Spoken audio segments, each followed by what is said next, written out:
Thank you for tuning in to the Practical Preservation Podcast. Please take a moment to visit our website, practicalpreservationservices.com, for additional information and tips to help you restore your historical home. If you've not done so, please subscribe to us on iTunes, Stitcher, or SoundCloud, and also like us on Facebook. Welcome to the Practical Preservation Podcast, hosted by Danielle and Jonathan Kepperling. Kepperling Preservation Services is a family-owned business based in Lancaster, Pennsylvania, dedicated to the preservation of our built architectural history for today's use as well as future generations. Our weekly podcast provides you with expert advice specific to the unique needs of renovating a historic home, educating by sharing our From the Trenches preservation knowledge and our guests' expertise, balancing modern needs while maintaining the historical significance, character, and beauty of your period home. Thank you for joining us for the Practical Preservation Podcast. Today we have Adventures in Preservation, and Adventures in Preservation was founded in 2001 by two women with a great love of historic buildings and a strong desire to travel and understand the world. While perusing the travel section of the Boulder bookstore, the volunteer vacation section suddenly brought everything into focus. Judith Broeker combined her goal of saving historic buildings with the concept of experiential travel and created Adventures in Preservation's hands-on preservation vacations. Work started on several sites in the U.S., and as word spread, requests for help began to pour in from around the world, underscoring the great potential of using volunteers to restore historic buildings. While supporting community-based preservation initiatives, is it AIP? Is that what you say? Yeah, Okay, AIP, correct. AIP staff and volunteers discovered that their love of old buildings could translate into environmental and economic sustainability for communities. In 2019, we are working with communities in Virginia, Montana, Scotland, and Armenia. Founder Judith Broeker is a materials conservation specialist with both research and hands-on experience gained at historic structures in the United States and abroad. Judith holds a degree in Asian Studies along with a master's degree in history with an emphasis on historic preservation. She is also the program director of AIP and responds to all requests for preservation assistance. She also works with community members to fully develop each project. For her, nothing is better than exploring a historic building with camera in hand. So thank you for joining us, Judith. Well, thank you for having me. Yeah. And I spent some time on your website preparing for this, and I was excited. I was thinking, I don't know if I could talk my husband into going to work for vacation. Oh, yeah, well, it just takes a certain kind of person. Some people think we're crazy and other people love it. So yes. It goes both ways. Yes. How did you get started in preservation? Well, I had another degree actually in public health, and it was okay, but I wasn't really enjoying it. And then suddenly in the mail, I got this sort of a newsletter from the National Trust. This was in the mid-1980s, talking about this new upcoming field of historic preservation. And as I read, I just thought, oh my gosh, I love this. This is exactly what I'd like to do. So I went back and got another degree, but took me where I wanted to go. Oh, that's exciting. I think the more I do these interviews, the more I find that people are coming into preservation, usually as a second career. And that might be changing now with some of the younger people that have been exposed to the programs. But that's what I've been noticing, that common theme. And we do have students who come who are in other fields but want to see what preservation is all about, and they come to our projects and then sometimes do change majors. So some of them are figuring it out younger than I did. Yes. So why did you start your business, or what prompted you to start the program? I had a job in preservation and worked in an office, and all the men got to go out in the field and see the old buildings and do the work. take the photos, and then they would come back and put it on my desk, and I wrote the report. And although I didn't mind doing that, I thought, I really want to be out in the field and learning and seeing all these buildings and sites. So as you said in the introduction, I also had a part-time job at the Boulder bookstore. And when I started going through the volunteer vacation section, I just thought this would be so perfect. You get to travel, you get to save buildings and learn skills. So that's how it all started. Yes, and that sounds exciting to me too. Were you doing mostly like documentation of buildings and when you were writing the reports? Is that what your primary focus was? Well, my boss actually sort of went from beginning to end. We do the documentation and then actually do the restoration, preservation work, conservation work, whichever word you like. And it was really, the projects were so interesting, but I really wanted to be more involved, hands-on. Yes. So tell me about the program. So the way our projects are set up, we have a page on our website that says nominate a project, and we get really good requests, and unfortunately we can't take them all. But if the project that's being requested seems feasible in the sense that it makes a good learning experience for our volunteer teams, and there's funding and, a few other things, we need a strong local partner, then we will accept the project. And each project is set up like a volunteer vacation where people register and they pay a set fee. It covers their food, lodging. We always take excursions, to visit all the fun sites in the area. And it covers their training and materials and tools and all that. So for one fee that we try to keep as low as possible, people can come for a week or 2 weeks and learn skills and actually do the work. Do you do the training on site then? Yes. Okay. Yeah. We have an expert in whatever particular skill or whatever that we are going to handle, and that you don't need any experience to come and attend our projects, and you get trained by the expert, and then that person also oversees us as we do the work to make sure it's being done well. And that was actually my next question. Were there any skills or requirements for your volunteers?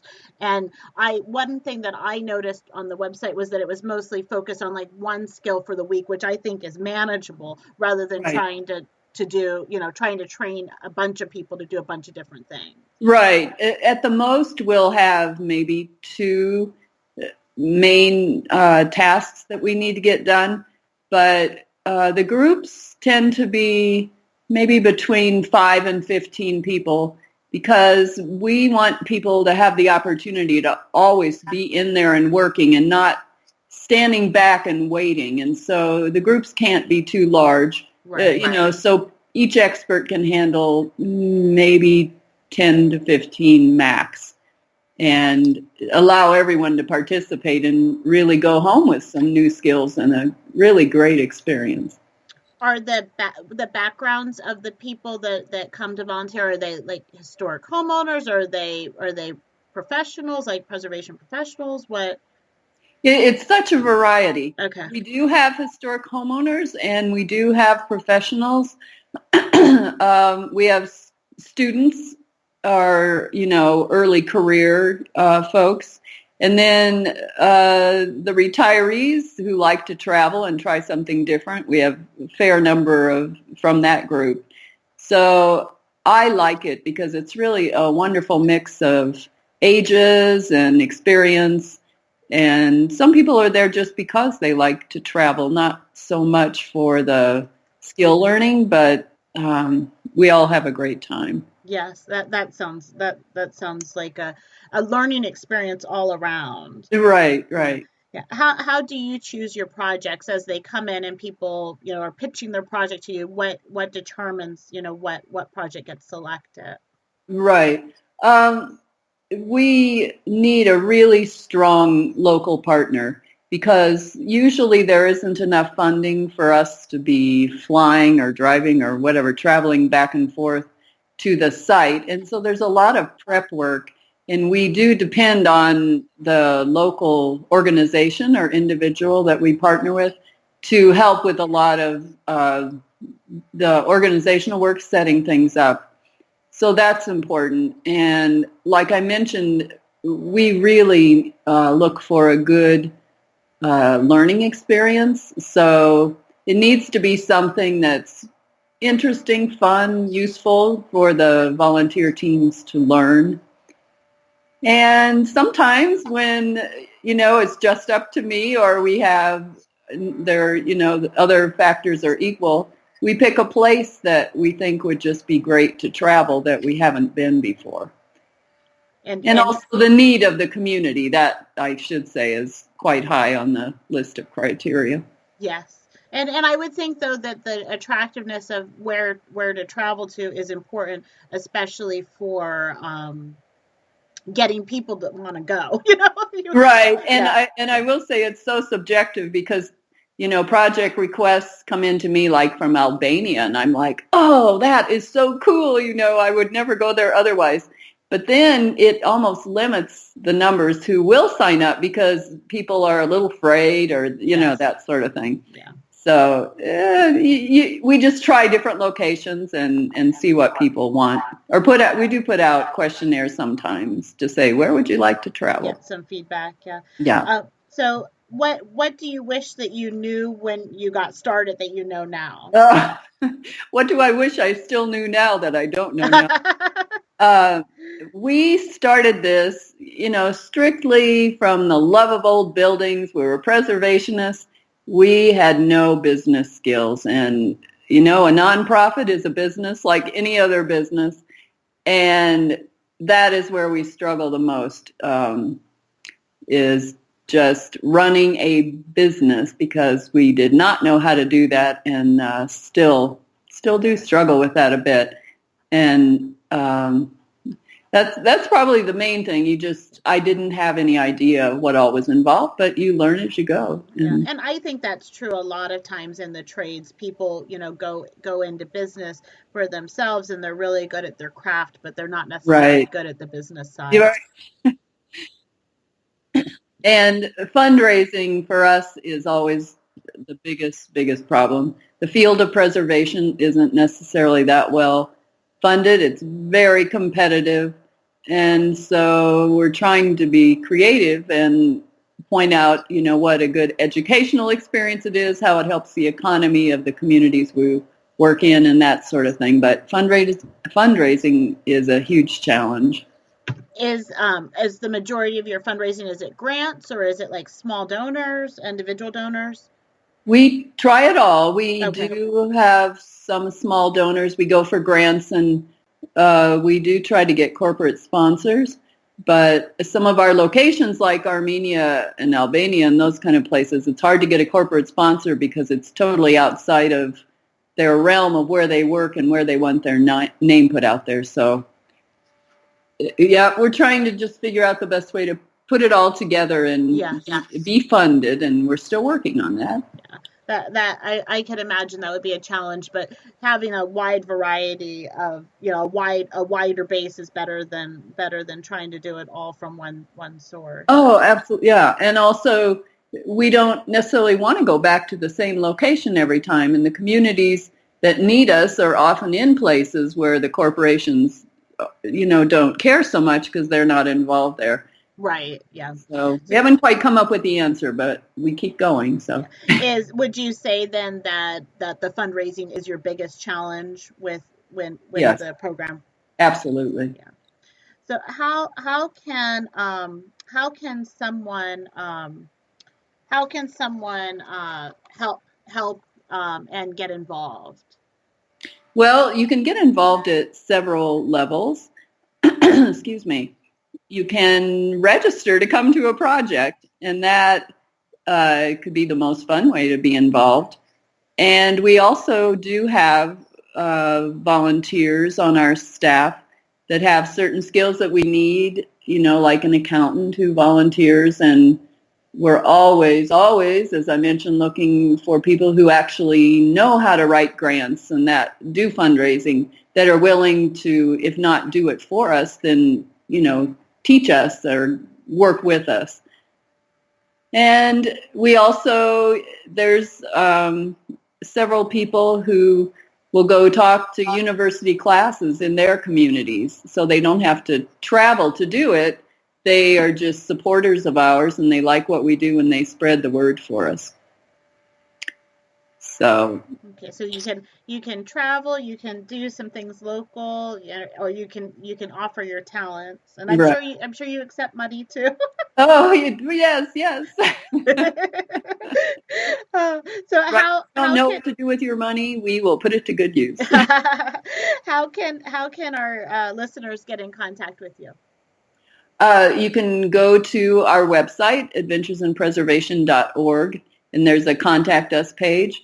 Or you can just email me, and do you want me to spell it out? Or sure, and I'll make sure it's on our website too, so people can find you. So you can just email me at jbroeker@adventuresinpreservation.org, spelled JBROEKER.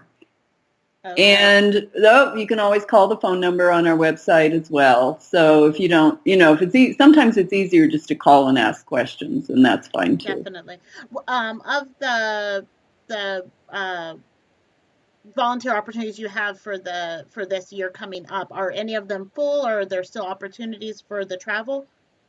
None of them are totally full. Okay. In Scotland, 1 week is full, but then we have a second week. So we have a project in Montana, which is just starting. It's at this amazing ghost town, and that still it's about half full.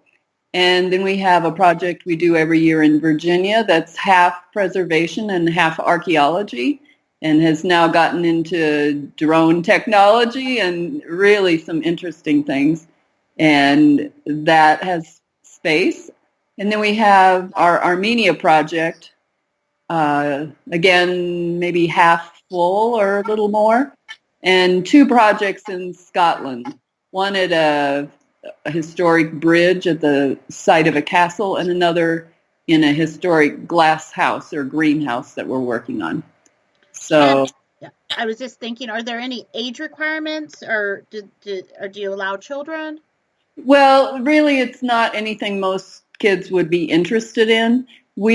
Our requirement is 18 and older. Okay. But if there are high school students or some occasionally junior high, you have to come with a parent or guardian unless you're almost 18 and parents sign waivers and such. So occasionally we do have high school age, but for the most part it's 18 and over. Okay, very good. Well, I thank you so much for sharing your program with us. I think that Sure. People will be interested to hear about it. I kind of just stumbled upon it looking online, so I'm glad that I found you. I am too. I know we hear that a lot, even though we try to be on social media. And so the more we can talk, the happier we are. Yes, very good. Well, thank you. Thank you so much for speaking with me today. Yes, thank you. Thanks for listening to the Practical Preservation Podcast. The resources discussed during this episode are on our website at practicalpreservationservices.com/podcast. If you received value from this episode and know someone else that will get value from it as well, please share it with them. Join us next week for another episode of the Practical Preservation Podcast. For more information on restoring your historic home, visit practicalpreservationservices.com.